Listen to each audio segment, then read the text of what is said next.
Hi there, I'm Randall. This is All-American JJ Adoni. We're at KravMagaTraining.com. In this video, we're going to go over the defense against a hair pull with the impending knee. And what I want to address in this is common issues and questions that come up in regards to defending that impending knee.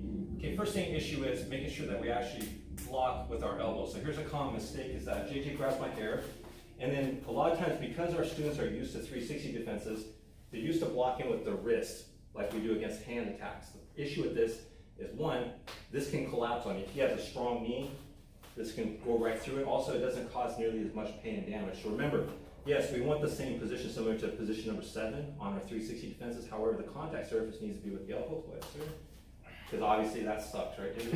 Yeah, it doesn't feel good.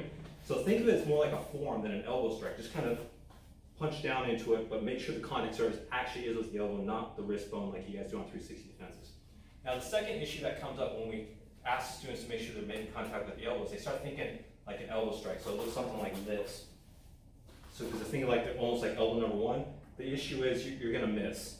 If I do make contact, it could ride up and slide up my forearm, and this could be bad. It's still going to crash into my face. So remember, even though you're blocking with your elbow, you still need to maintain that 90-degree bend on the elbow. So once again, think more like doing a forearm strike and just lean into it. So it's just like the 360 defenses, we're just blocking with a different part. Boom, like that. So make sure that you guys tighten that up as well.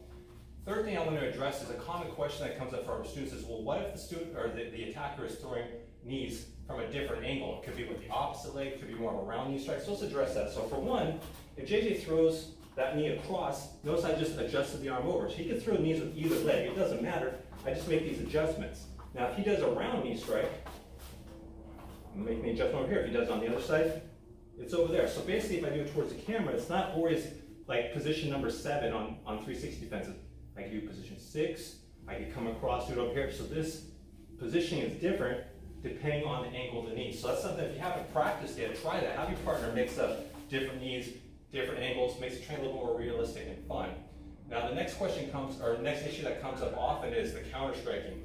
A lot of times the attacker will pull your hair down, and a lot of times we see the attacker just grab me, but maybe they don't throw me. He just starts dragging me across the room. And what happens is the student is so focused on waiting for the knee, they forget about the counterattack. And sometimes they ask questions, when should I throw that palm straight to the groin? And the answer is just throw it all the time. So it doesn't matter. If he doesn't do anything, boom, I hit him. He drags me backwards, doesn't do anything, I hit him. If he throws a knee, I hit him. If he throws a knee and I block it and he comes back, then I hit him here. It doesn't matter. That's the beauty of that counterattack.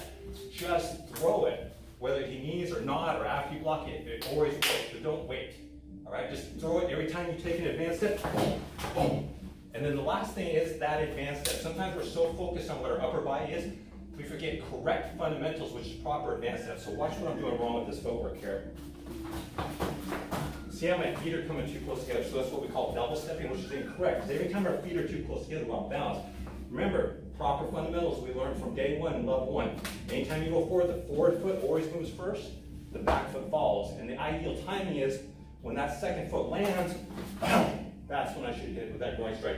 That way both my feet are connected to the ground, I'm rooted in the ground on impact. So that way I have the best of both worlds. If he drags me, I have mobility, but I have stability as well. So when I connect, bam, both my feet are to the ground. So proper timing, proper footwork.